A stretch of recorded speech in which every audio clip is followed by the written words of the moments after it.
Good afternoon, everyone. So, my name is Neha Chavan, and yeah, I have been working as a software developer in TCS for around 3.5 years. And I'm here to introduce you about WebMethod integration platform, which is used for connecting systems and automations. So as we know, with growing business and growing systems, different systems in a business, it is kind of gets difficult for connecting all these applications, systems, devices in one flow, without any latency, without any issues. So yeah, here comes in picture the WebMethods integration platform. So overview of the WebMethods integration platform.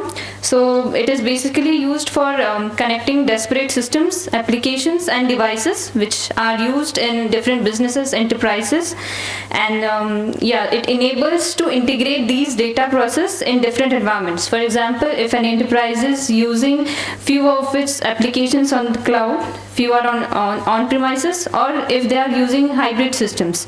So in such cases, we can use the WebMethod as a middleware integration, and it helps connecting all these applications seamlessly without any errors, without any latency, and also the data is very accurate, and it flows seamlessly through all these applications. Then here I have few key components of the platform. So the first one is integration server. It manages and executes the integration services. So it is kind of the core thing in middleware. We develop various services, flow services we can say, and which are used for connecting all these systems, from if it is an API from the UI side, or we are connecting any ERP systems, any JDBC systems. So this integration server manages to execute all these functionalities together. Then we have the universal messaging, in real-time messaging for reliable communication. So for this data flows, we have to make sure into our enterprise, into our organization, that we are getting the proper real-time messaging, so that there are no issues in the data qualities or any workflows. So for this, we have the universal messaging over here, which puts up the real-time messaging. And then we have the trading network. So it is also in WebMethods is also useful in B2B integration, the business to business secure data exchange. So if different businesses are connecting together, we have to make sure that the data is very much secure.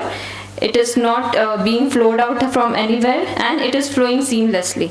We don't want any latency, or we don't want any disruption between this at any moment. So for this, we have the trading networks over here, which are mostly used for business to business connects. Then we have the cloud streams, which are specialized connectors for cloud applications. So for example, if any organization is having few office systems in cloud base, okay, and for example, it is connecting to some other system which is, for example, in on-premises or in hybrid.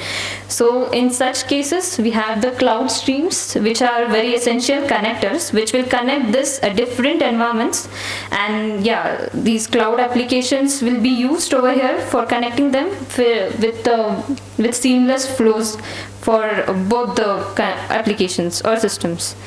Then how WebMethod integrates system. So WebMethod supports multiple type of protocols over here for connecting these systems. We have SOAP, which is generally used for web services for secure data, and we have the REST APIs, which are used for lightweight kind of web application and API services. And we also have EDI, the electronic data integration. This one is also used for transferring data within different systems. And all of these are being supported by WebMethods, and it enables all these communications between your databases, which are kind of the base, the backside, and the cloud applications, or if you are using all of these, the cloud applications, the on-prem systems or APIs.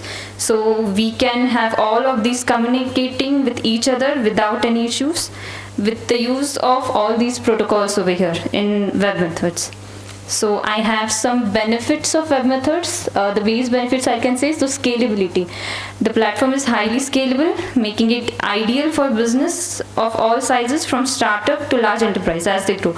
So when an enterprise, or we can say a startup business, is in its initial position, so yeah, the data is kind of predictable, we can say, the amount of data, and as the business grows, the data grows. And yeah, as we know, in many of the cases, as the data is growing, we find out there is latency over there, we find out the services are taking a long time to complete, or yeah, sometimes we get the memory issues or any interruption between the connections with the users. So for in this cases, as your business, as your size of the data is growing, it will not affect any of the scalability. You will have a high quality, scalable, and you can say a very essential data flow over here. Then we have real-time data exchange. With real-time data exchange, the business ensures that whatever data is there, we have the latest information, we have no delays over here, and this will reduce the decision making. As in business, we know that we need the data, the real-time data, what is going on. If there is any latency, if the data flow is kind of say coming late to us, then yeah, it will affect lot of decision makings, or it will affect our charts over here. So for this, we have the real-time data exchange, and we also have the alerts for the same. And we have cost efficiency by automating this manual processes and ensuring seamless data exchange. Companies can save on operational cost and improving this overall efficiency. So how this works, as I told you, if a company is having multiple applications, they are using some Teradata, they are using ERPs, they are having some web applications, and maybe some mailing systems, some transaction related logistic systems. So in such cases, yeah, the cost will be increased as you try to communicate between all these systems. So in this case, the middleware integration helps us connecting all of them, which is kind of cost effective, we can say. We will be spending less than what we are usually doing previously. And yeah, for example, I have a case study over here. So before implementation, let's consider an enterprise which is having kind of a manual data recognition. So for example, it is using multiple databases, multiple structures, ERP systems, some data flows are over here. So all of these processing, if it is using any invoices, if it is sending out mails with its services, yeah, we can consider any commerce related enterprise. So in such cases, as all of these multiple systems are connecting with each other, there we can predict there will be some latency over here, or maybe there can be some failures. But then we have the solution. We automate all the system flows between the systems and reducing the human intervention. There will be no manual errors. There will be no manual connecting between these systems. And yeah, after implementation, you can see over here the order processing speed was improved for the commerce enterprise by 50%. There were less data error, they were minimized, there were less latencies over here, and yeah, very cost effective as well. We don't have to put on different systems over here for connecting all of these things. We don't have to put manual efforts over here for connecting all those processing parts. And yeah, in this way, with one solution over here, we can have everything in place in one platform, one framework. So yeah, here is some architecture of web method integration at high level architecture, I can say.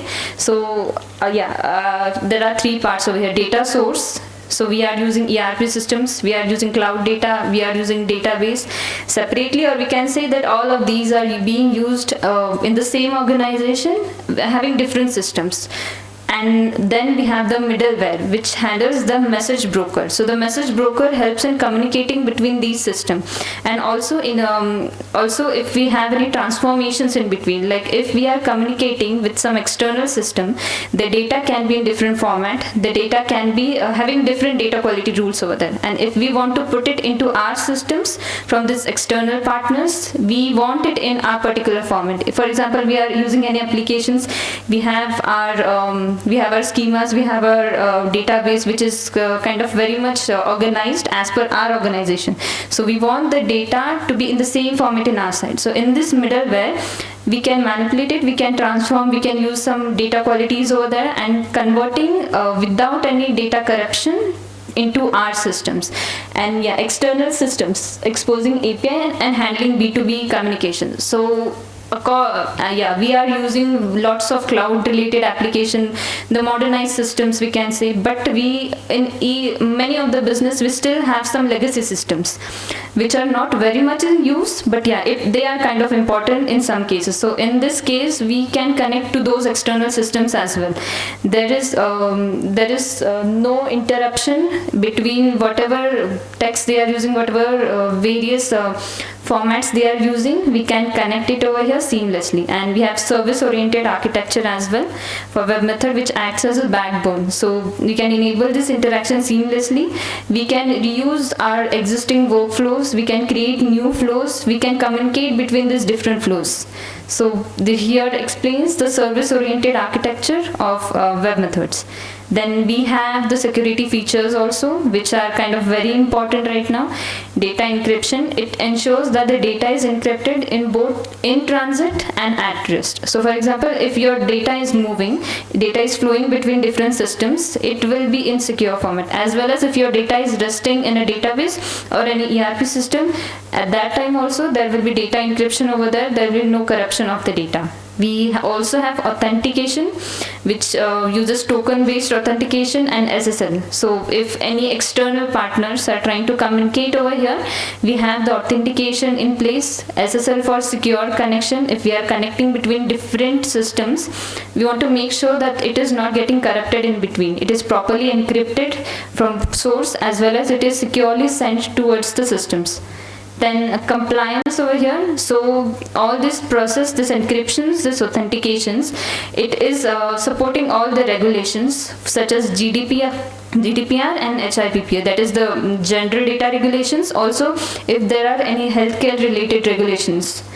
So all of these are protected with all the anomalies, with all the regulations as per the industry demands. Then migration to AWS. Yeah, we can have WebMethods, as I had told, we can have it on premises, and also we can migrate it to AWS. As in AWS, it is very scalable, and why AWS? Because it is kind of very compatible over here with WebMethods, and it automates and adjusts the resources based on these demands. It is cost effective. Yeah, it is a pay as you go. It reduces the capital expenses. It reduces the extra expenses. We'll just use whatever applications, whatever processes we want to use over here. And high availability. Yeah, AWS ensures that redundancy and uptime. We have the systems available all the time, 24/7. There are no issues. There are no latencies over here. And lift and shift strategy. So this is quick migration, which moves the existing WebMethod application with minimal changes, immediate cost savings, and future flexibility. So for example, we have many systems on a particular server which are currently residing on premises, and we want to move it to AWS. But we don't want to put too much time into this transition. We want to do it as quickly as possible, as it is the business demand. So here we have the lift and shift. The whole structure of our server, we can just lift and put it into the AWS. So this obviously this reduces the cost. It will be immediate saving on the cost, as well as the flexibility after migration. We can further enhance whatever WebMethod services or any services we are using over here. Then let's go to the real-time monitoring and analytics. So monitoring, real-time data flow and system health tracking, alerts for system failures or delays. So whatever transactions are going on, we can have TMF over here, transaction monitoring frameworks, where we can have all the detailed logs, as well as we can have the details on the MWS server, the WebMethod server, where we can check all the health of the server. If the data, if the memory is getting hiked up at sometimes, or if the memory, we are having some stack related issues. So all of these can be monitored real time. We can customize all the volumes and responses in less time. And yeah, historically analysis of optimizing all these performances. So data driven insight, we can improve, obviously we can improve the decision making and resource management if we are having all this real time data flowing. What is the condition, at what point is it reaching, or what is the current status? So all of these we can put it in real time monitoring as and what we want. And also we can prioritize things over here. If we want any transactions which are kind of very important to the business, we can put it on priority, and further we can put the base transactions as well. So everything can be monitored at one place. So here I have an introduction, I can say, to all of you regarding web method, how it helps out in connecting multiple systems, and regardless of the environment which it is residing on. So yeah, if you have any questions, yeah, I can take it up. Okay, so I think I'm over time, but yeah, thank you very much. Thank you very much for having me here.